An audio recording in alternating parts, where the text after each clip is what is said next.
আমি একজন স্পোর্টসম্যান হিসেবে অলওয়েজ সাকিবের পক্ষে রয়েছি। আমিও চাই যে সাকিবের মতো একজন বিশ্ববিখ্যাত খেলোয়াড় যাতে বাংলাদেশকে রিপ্রেজেন্ট করে।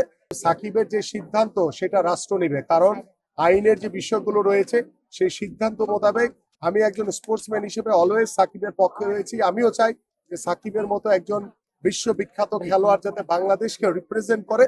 বাট সাকিবের দ্বারা যে ভুলগুলো হয়েছে বিগত সময় সেগুলো রাষ্ট্র বিচার বিশ্লেষণ করে তাকে আইনি প্রক্রিয়ার মাধ্যমেই কিন্তু তাকে দেশে এনে সে যদি ভবিষ্যতে বাংলাদেশের হয়ে খেলার ইচ্ছা পোষণ করে এবং বাংলাদেশ সরকার হিসেবে আল্লাহ যদি আমাদেরকে কবুল করে, আমরা অবশ্যই সাকিবের বিষয়ে নমনীয় আচরণ করবো ইনশাআল্লাহ।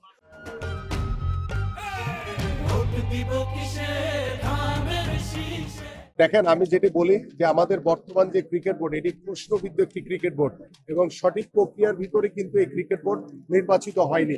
যেখানে প্রশ্নবিদ্ধ থাকে সেখানে তাদের অনভিজ্ঞতা অবশ্যই থাকবে, কারণ যারা ক্রিকেট বোর্ডের দায়িত্ব পালন করছে দুই একজন ছাড়া তাদের বিগত সময় ক্রিকেট বোর্ড পরিচালনা করার মতো অভিজ্ঞতা ছিল না, যার কারণে কিন্তু এই সমস্যাগুলো তৈরি হচ্ছে।